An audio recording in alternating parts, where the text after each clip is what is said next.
Galatia pasal yang ke-6 ayat 11 sampai 13, demikian firman Tuhan. Lihatlah bagaimana besarnya huruf-huruf yang kutulis kepadamu dengan tanganku sendiri. Mereka yang secara lahiriah suka menonjolkan diri. Mereka lah yang berusaha memaksa kamu untuk bersunat hanya dengan maksud supaya mereka tidak dianiaya karena salib Kristus. Sebab mereka yang menyunatkan dirinya pun tidak memelihara hukum Taurat, tetapi mereka menghendaki supaya kamu menyunatkan diri agar mereka dapat bermegah atas keadaanmu yang lahiriah. Bapak, Ibu, saudara-saudara yang terkasih di dalam nama Tuhan Yesus Kristus, barangkali di dalam kehidupan hari lepas hari, Bapak Ibu pernah menjumpai orang-orang yang antara apa yang dikatakan dengan apa yang dilakukan berbeda. Antara apa yang dilakukan dengan apa yang dikatakannya beda. Ya, barangkali juga Bapak Ibu saudara-saudara dalam kehidupan hari-hari, entah dalam pekerjaan, dalam pergaulan, dalam keluarga, atau juga dalam pelayanan, menemukan orang, waduh ini munafik gitu ya. Pernah nggak menemukan atau melihat orang-orang yang demikian? Waduh, sering kali Pak, jangan-jangan salah satu dari antara mereka adalah saya dan saudara ada di situ. Ya.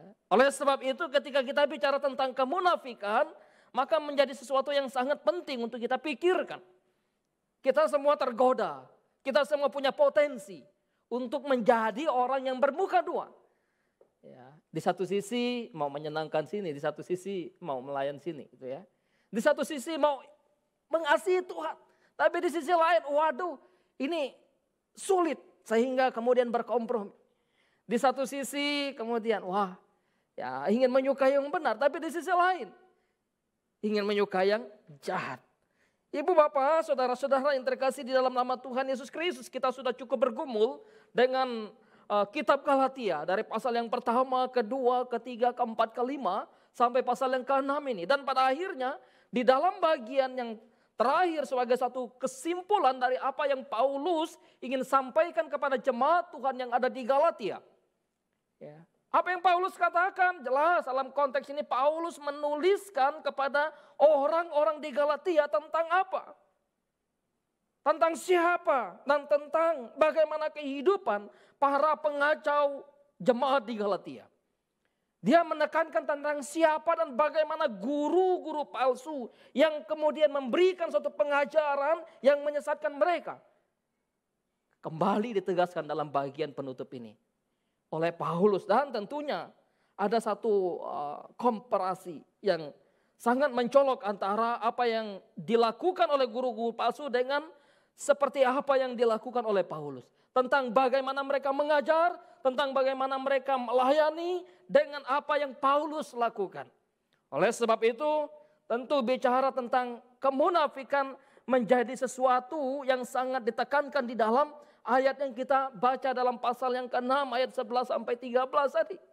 Ibu bapak saudara-saudara yang terkasih di dalam nama Tuhan kita Yesus Kristus. Ketika Paulus berbicara, lihat bagaimana besarnya huruf-huruf yang kutulis kepadamu dengan tanganku sendiri. Ya, ini memberikan satu gambaran, satu kehormatan Paulus kepada jemaat di Galatia. Dia begitu menghargai mereka, dia begitu mengasihi mereka dengan menuliskan secara langsung. Menuliskan dengan tangannya sendiri. Huruf-huruf yang jelas, huruf-huruf yang besar. Nah, kalau kita ketik dengan handphone kita huruf besar semua, barangkali ini apa maksudnya? Marah kali begitu ya. Tetapi ketika Paulus menyampaikan bagian ini, memang dia pernah marah kepada orang-orang di Galatia. Dia pernah mengecam mereka, betapa bodohnya kamu. Mau diperdaya oleh guru-guru palsu, mau diperdaya oleh penyesat-penyesat itu. Tetapi dalam bagian ini, ketika ia menuliskan satu demi satu, kata demi kata menjadi satu kalimat yang dirangkai sedemikian rupa dengan tangannya sendiri, ini menggambarkan betapa hati Paulus sangat mengasihi mereka.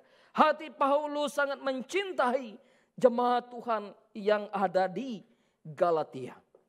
Pasti bangga mereka ketika mereka, waduh ini saya dapat surat atau kita dapat surat langsung dari seorang guru besar, Paulus. Ya, pasti kalau kemudian istana menuliskan surat langsung ditulis oleh Pak Jokowi, beda dengan yang kemudian ditulis oleh asistennya misalnya. Pasti yang menerima itu merasa beda. Oh ini tulisan Pak Presiden, tulisan Pak Kepala Negara. Kita bangga menerima surat itu. Ketimbang, wah ini hanya tulisan asistennya. Barangkali rasa menghargai itu berbeda. Ya, rasa menerima dan rasa membaca atau rasa melakukan kalau itu perintah pasti beda. Tetapi kembali apa yang Paulus sampaikan dalam bagian ini. Mengingatkan kepada kita betapa dia mengasihi orang-orang di Galatia sekalipun mereka dikatakan orang yang boleh dikatakan pernah dikecam oleh dia. Ya. Menarik, seorang penafsir Matthew Henry menggambarkan bagian ini bahwa ini merupakan satu tanda khusus. Kehormatan dari Paulus. Ini merupakan satu wujud kasih nyata Paulus kepada orang-orang di Galatia.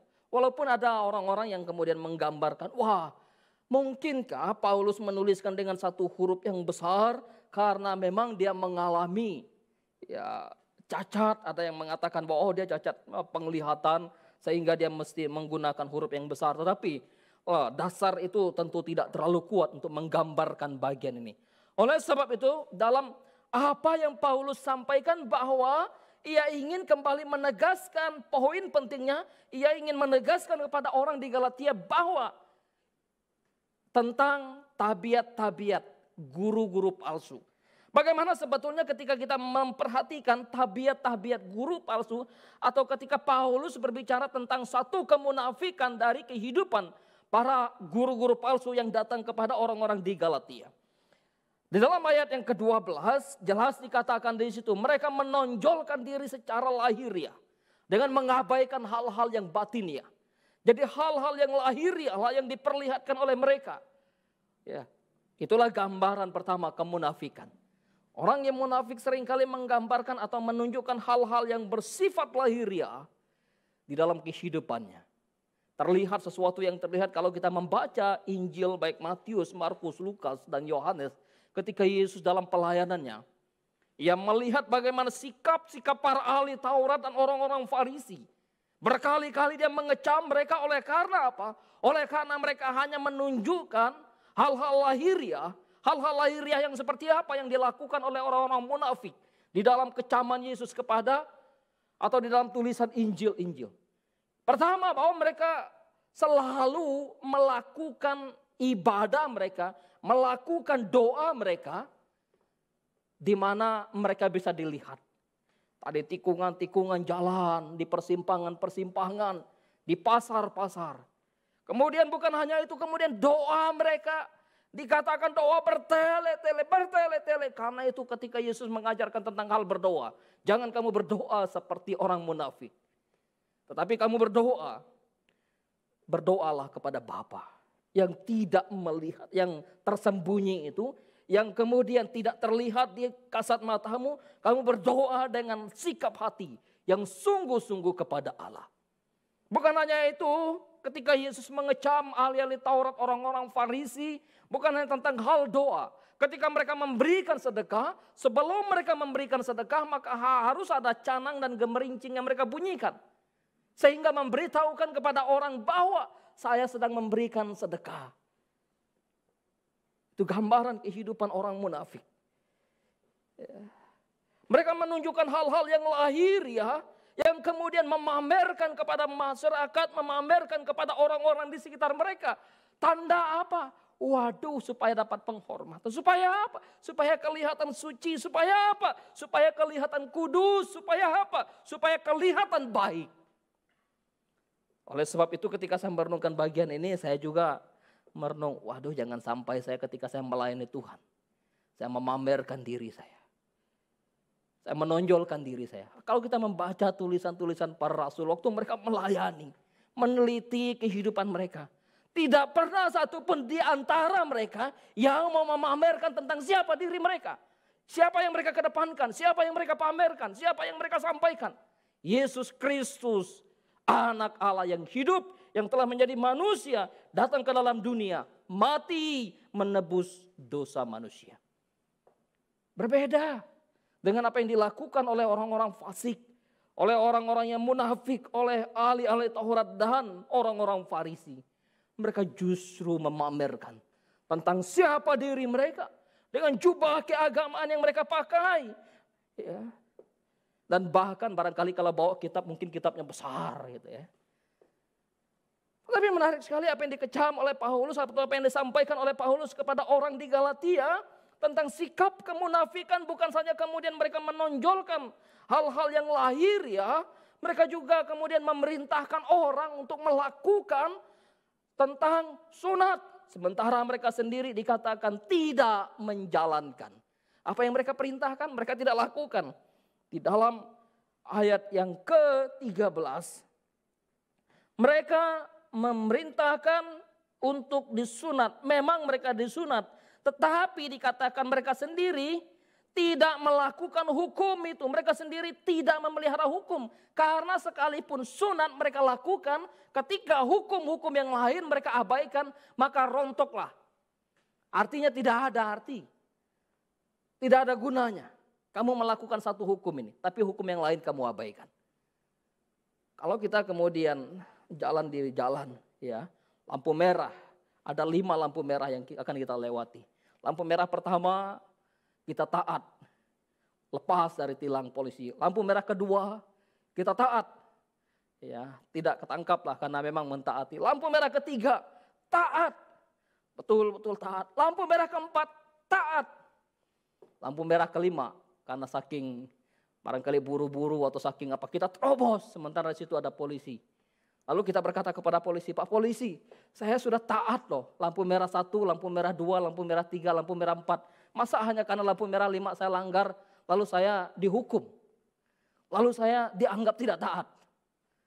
Oleh sebab itu Paulus menegaskan bahwa mereka memang memerintahkan sunat kepada kamu, mereka memang melakukan sunat, tetapi sejatinya mereka melanggar hukum-hukum yang lain. Mereka tidak taat, mereka tidak melakukan hukum.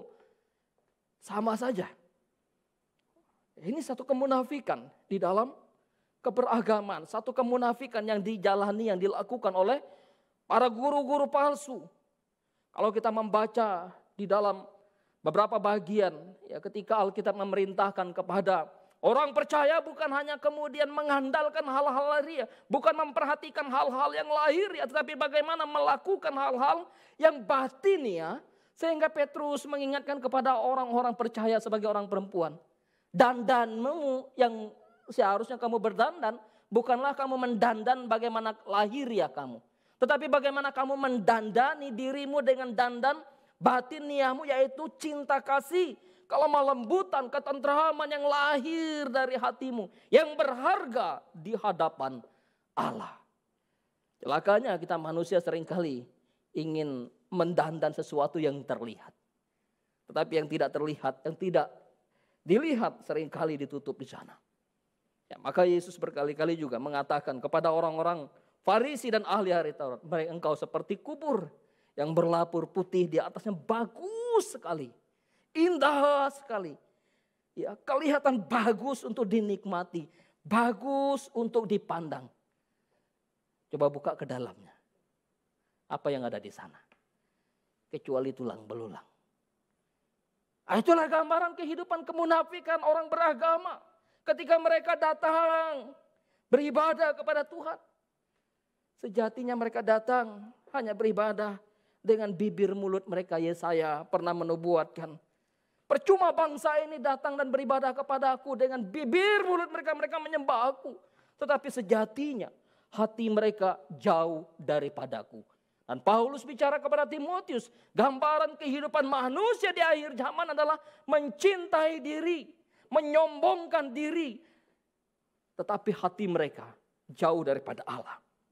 Ibu bapak saudara-saudara yang terkasih di dalam nama Tuhan Yesus Kristus. Sehingga ketika hal ini dikaitkan dengan kehidupan kita sebagai orang Kristen, barangkali kita mengaku sebagai orang yang beriman kepada Kristus, mengaku sebagai orang-orang yang percaya kepada Kristus, mengaku sebagai orang-orang yang melayani Kristus, tetapi sejatinya Yang mau kita kedepankan adalah diri kita. Aku loh, kalau nggak ada aku coba lihat nanti. Ya. Aku loh, coba kalau nggak ada aku, nggak mungkin tuh pelayanan demikian. Jangan, itu satu sikap lahiriah kemunafikan. Karena itu mari kita terus mengintrospeksi diri. Ya bersyukurlah kalau Tuhan pakai kita melayani Tuhan. Bersyukurlah kalau Tuhan memberikan satu potensi yang luar biasa. Yang kemudiannya kita boleh persembahkan kepada Tuhan sebagai satu sikap iman kita. Rasa syukur kita kepada Allah yang hidup, yang memberkati kehidupan kita. Bapak Ibu, saudara-saudara yang terkasih di dalam nama Tuhan. Ketika kita memperhatikan bagian ini, maka sebetulnya apa yang menjadi motivasi daripada guru-guru palsu, motivasi daripada tokoh-tokoh agama pada waktu itu, rohaniawan yang memperdaya orang-orang percaya yang ada di Galatia. Pertama, bahwa mereka memandang diri lebih baik daripada orang lain. Dengan harapan bahwa orang akan memuji mereka. Dengan harapan orang kemudian kagum kepada mereka. Waduh, rohani sekali ya. Waduh, hebat ya guruku. Waduh, ya. Dan sebagainya, barangkali pujian itulah yang mereka harapkan. Mereka secara lahir ya suka menonjolkan diri, membanggakan, menyombongkan diri.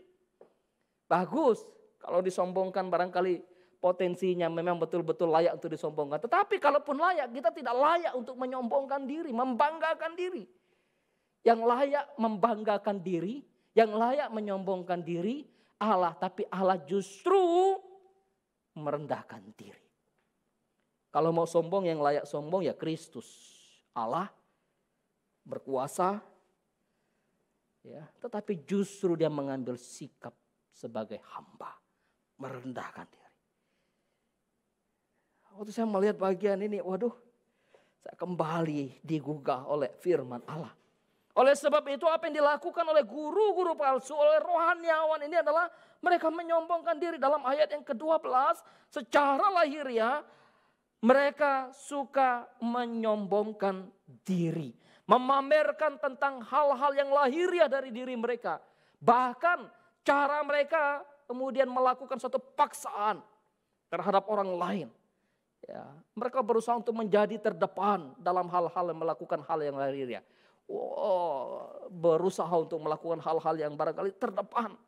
Ya, apalagi ketika itu dikaitkan dengan satu penghormatan, pujian. Wah, kamu berapa waktu yang kamu pergunakan untuk melayani Tuhan? Wah, saya gunakan waktu 5 jam misalnya, ibaratnya ya. Aduh, ini kurang, ini masih tambah lagi misalnya. Ya. Oleh sebab itu kemudian hal-hal yang lahiriah yang mereka lakukan adalah mereka sendiri tidak peduli sebetulnya dengan kesalehan yang sesungguhnya. Sekalipun mereka melakukan hal-hal yang lahiriah terdepan, sejatinya mereka bukan mencari kesucian. Mereka bukan mencari kesalehan. Mereka bukan mencari sesuatu yang berkenan di hadapan Allah. Ya. Bukan. Karena memang motivasi mereka adalah motivasi ingin dipuji. Motivasi mereka adalah motivasi bagaimana mereka mendapatkan satu pujian, penghormatan. Ya, memamerkan hal-hal yang lahiriah. Itulah motif mereka. Ketika mereka melayani sebetulnya, mereka tidak sedang melayani Allah. Tapi yang melayani, ya mereka sedang melayani diri. Sehingga dalam bagian ini kita bisa melihat orientasi hidup mereka, fokus hidup mereka, fokus dari aktivitas keagamaan mereka bukan Allah, tetapi diri mereka. Diri mereka lah yang menjadi fokus. Diri mereka lah yang mereka anggap paling penting. Diri mereka lah yang mereka anggap paling berharga. Saya percaya bahwa bagian ini terus juga menyadarkan kita, mengingatkan kita sebagai orang-orang percaya, sebagai jemaat Tuhan, sebagai anak-anak Tuhan, sebagai para pelayan Tuhan, supaya kita mawas diri. Ketika mereka melakukan satu pelayanan kepada orang-orang di Galatia, motivasi mereka bukan hanya sekedar bagaimana mereka memamerkan hal-hal yang lahiriah dari apa yang mereka punyai. Tidak hanya sekedar itu. Mereka kemudian menghindari jalan salib. Jalan saliblah yang mereka hindar, karena itu mereka memaksakan orang-orang bukan Yahudi untuk disunat. Untuk mentaati hukum yang katanya adalah diperintahkan atau hukum yang diberikan Tuhan kepada Musa. Padahal sunat itu bukan diberikan Tuhan pada Musa ya. Sunat itu sudah Tuhan berikan kepada Abraham sebelum Taurat diberikan. Sunat sudah diberikan kepada Abraham sebagai satu perintah perjanjian antara Allah dengan Abraham.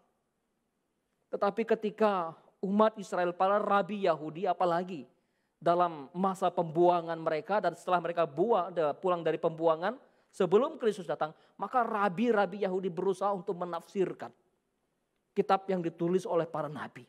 Nah, tradisi-tradisi itulah yang mereka pelihara. Di dalam pasal yang ke-15, kalau kita membaca tulisan Injil Matius pasal yang ke-15, orang-orang Farisi dan ahli Taurat datang kepada Yesus. Kok murid-muridmu tidak cuci tangan ya? Mau makan. Mereka melanggar adat istiadat nenek moyang kita. Lalu Yesus katakan kepada mereka, kamu melanggar perintah Allah. Perintah Allah kamu langgar. Kalau mereka melanggar tradisi yang dibuat oleh nenek moyangmu. Yesus katakan bukan nenek moyang kita, nenek moyangmu. Yesus katakan kepada mereka yang membuat tradisi itu. Tapi Yesus katakan kepada mereka, kamu melanggar perintah Allah. Kamu melanggar firman Allah. Atas nama suatu pelayanan, uang kamu berikan kepada pelayanan, sementara orang tuamu tidak kamu pelihara. Kamu melanggar perintah menghormati orang tuamu. Memelihara orang tuamu. Kamu melanggar. Kecaman Yesus luar biasa sebetulnya kalau kita memperhatikan di dalam tulisan Injil-Injil. Oleh sebab itu apa yang mereka hindari atau tujuan motivasi mereka adalah mereka menghindari penderitaan. Mereka menghindari penganiayaan. Mereka menghindari jalan salib. Yang namanya penderitaan sebetulnya ya, adalah merupakan satu kasih karunia bagi orang percaya. Tidak bisa dipisahkan antara yang namanya mengikut Kristus dengan satu penderitaan, penganiayaan. Terlepas bukan hanya kemudian yang namanya penganiayaan tidak selalu identik dengan waduh kita digebuk. Tidak selalu demikian. Apalagi dalam konteks jemaat mula-mula, kenapa mereka menghindari penganiayaan, mereka menghindari jalan salib, mereka tahu sendiri. Seperti yang telah mereka lakukan kepada Stefanus. Seperti yang mereka telah lakukan kepada Paulus. Apalagi Paulus bukan saja pernah menjadi pemain dalam penganiaya. Dia pun pernah menjadi orang yang teraniaya. Sehingga dia tahu betul, oh mereka itu memaksa kamu karena mereka menghindari satu penganiayaan. Ketika mereka dianiaya, maka konsekuensinya secara sosiologis mereka dikucilkan. Mereka ditolak dari komunitas Yahudi. Secara ekonomi barangkali mereka dipersulit, mereka dianiaya karena ikut ekonomi mereka ditekan. Apalagi dalam kekuasaan kepemerintahan Romawi, mereka adukanlah. Oh ini orang Kristen nih, pengikut Kristus nih, mereka tidak mau bayar pajak. Maka oleh kepemerintahan Romawi, udah aniaya mereka. Ya, secara agama, ya, pasti mereka juga ditolak dari hadapan para rabi. Oleh sebab itu kemudian mereka menghindari yang namanya sesuatu yang jalan salib. Mereka menghindari satu penderitaan oleh karena kebenaran. Padahal kalau kita memperhatikan apa yang Yesus sampaikan kepada para muridnya. Di dalam Injil Matius pasal yang ke-16. Barang siapa ingin mengikut aku dan menjadi muridku. Ia harus menyangkal diri. Ia harus memikul salib. Kalau tidak, jangan. Mau melayani. Mau menginginkan satu kebahagiaan. Ya jangan melayani. Mau melayani, menginginkan satu kehormatan. Jangan melayani Tuhan. Mau melayani, ingin mendapatkan satu penghargaan yang besar. Jangan melayani dari manusia. Menarik sekali apa yang dikatakan oleh Paulus kepada mereka yang ada di Galatia ini. Ya, mereka yang menyuruh kamu untuk melakukan sunat, mereka menghindari penganiayaan. Penganiayaan justru kehormatan bagi orang percaya. Dan Paulus atau rasul-rasul yang lain bangga bisa teraniaya karena nama Kristus. Bangga bisa teraniaya karena kebenaran. Barang siapa menyelamatkan nyawanya, ia kehilangan nyawanya. Barang siapa yang kehilangan nyawanya karena aku, Yesus katakan, ia mendapatkannya. Kita di hari-hari hidup kita barangkali juga sebagai orang Kristen, ya kita sangat tergoda. Waduh, kita supaya kita nggak digebuk atau supaya kita nggak ini, ya udahlah kita turunkan aja standar kebenaran ini. Nggak bisa juga. Ya. Oleh sebab itu Paulus mengingatkan kepada orang di Galatia bahwa motivasi mereka bukan saja mereka mencari atau memamerkan diri, mereka juga menghindari jalan salib. Ya. Penderitaan, penganiayaan itu Yesus sudah tanggung.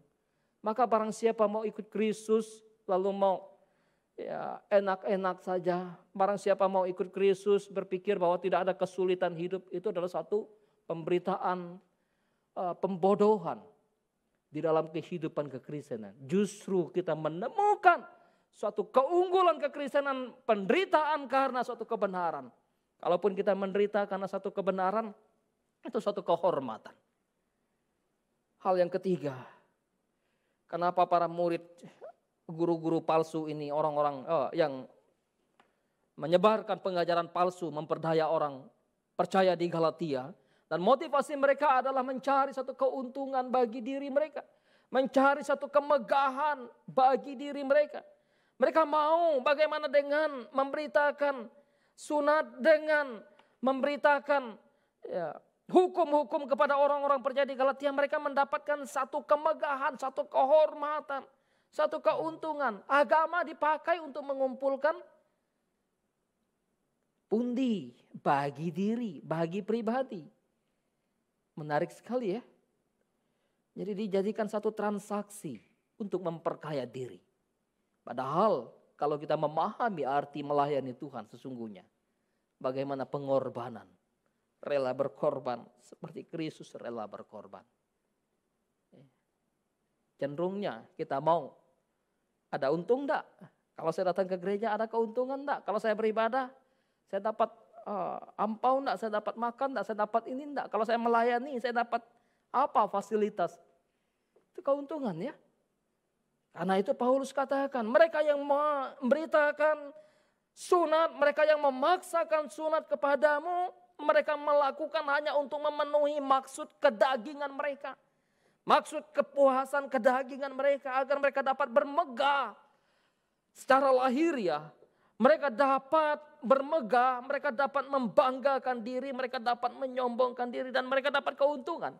Bicara soal keuntungan bukan hanya sekedar bicara finansial. Bicara sekedar keuntungan juga bicara bagaimana kita diperlakukan baik, disambut baik.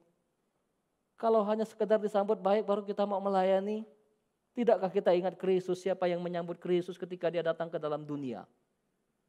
Para penginapan menutup pintu. Para tokoh-tokoh agama menutup hati mereka. Para raja bersenang-senang di kerajaan mereka. Siapa yang menyambut Kristus? Dia datang kepada milik kepunyaannya. Tetapi milik kepunyaannya menolak dia. Apakah kemudian dia, udahlah saya nggak diterima di situ. Saya kembali aja ke surga, saya tidak jadi mati di kayu salib. Apakah demikian? Kalau saya merenungkan bagian ini luar biasa. Kasih Kristus bagi saya dan saudara. Bapak ibu saudara-saudara yang terkasih dalam nama Tuhan kita Yesus Kristus. Mereka mencari kemegahan dari kamu, yaitu kemegahan lahiriah. Mereka mencari keuntungan dari kamu. Ya, karena itu celakalah para hamba Tuhan, para pendeta, ketika mereka hanya mencari keuntungan dari jemaat yang mereka layani. Mereka harusnya melayani dengan sungguh. Bukan hanya karena keuntungan yang mereka terima. Bukan hanya penghormatan, bukan hanya materi, bukan hanya fasilitas yang mereka terima lalu baru mereka merasa dihargai dan dihormati dalam mereka. Tidak.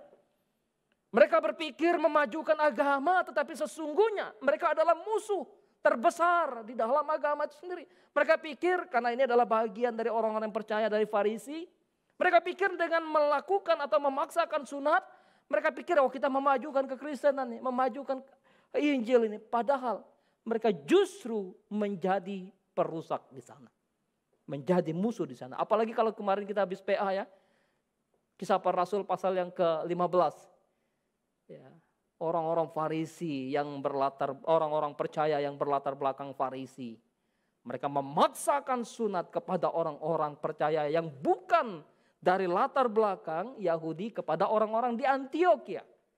Maka sidanglah di Yerusalem itu untuk membuat satu kesimpulan.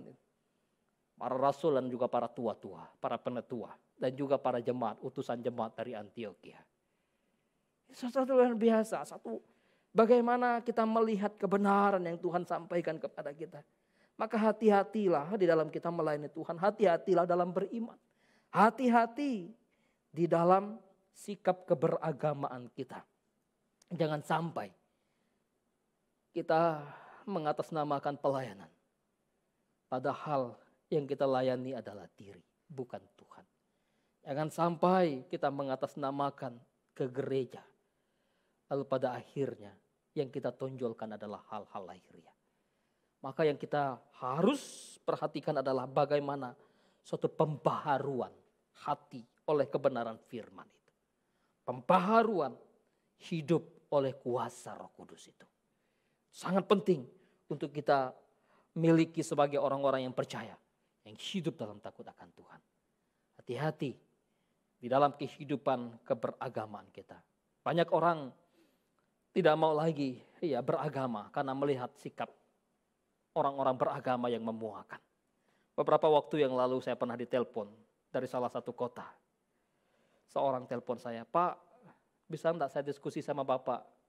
Saya baru menikah hampir 1 tahun. Saya pikir mau diskusi tentang problem kesulitan dalam keluarga, dalam rumah tangga." "Ya boleh," saya bilang. "Apa yang bisa saya bantu?" "Saya dengan istri konflik hanya karena memilih gereja di mana kami harus beribadah." "Kenapa?" "Gereja di mana saya melayani, istri saya melihat hamba Tuhan di situ tidak menjadi teladan. Habis pelayanan dia lakukan ini, lakukan itu. Dan saya juga ketika saya beribadah di tempat gereja istri saya, di mana dia berjemaat, saya juga melihat pendetanya seperti begitu. Ya, saya kemudian, wah ini kayaknya hidup pendeta ini tidak sesuai dengan Alkitab." Ini salah satu contoh gambaran bahwa betapa tidak sedikit juga kalau mau digali sebetulnya kekecewaan orang kepada para tokoh agama, kepada para pemimpin agama, kepada orang-orang percaya, para orang-orang Kristen, kepada jemaat dan kepada para penetua. Baru situ saya merenungkan dan saya berkata, ya, kalian tidak bisa tidak bergereja. Kalian harus memilih salah satu gereja di mana kalian harus bergereja. Betul ada kelemahan ini, ada kelemahan itu, memang itu satu kesalahan, kegagalan. Tapi kegagalan para hamba itu, Tuhan itu kemudian tidak bisa untuk kalian tidak bisa untuk kalian tidak ke gereja. Sebagai orang percaya kalian mesti memiliki satu persekutuan dengan orang percaya yang lain. Kamu mau cari gereja yang sempurna dan sempurna, tentu tidak ada. Tetapi ketika kamu hadir di situ, apa yang kamu bisa lakukan?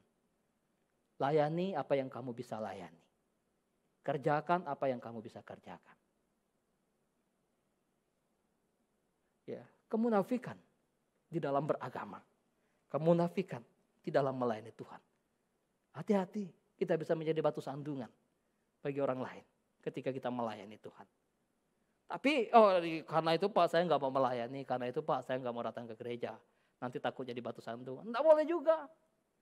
Ya, wah karena itu saya nggak mau ikut persekutuan Pak, nggak mau ikut ibadah. Nanti takut jadi batu sandungan. Kalau saya datang ke gereja, nanti saya keluar dari gereja, orang lihat saya sebagai orang Kristen, orang tahu, wah kok itu orang Kristen ya, oh itu pelayan Tuhan, itu hamba Tuhan ya.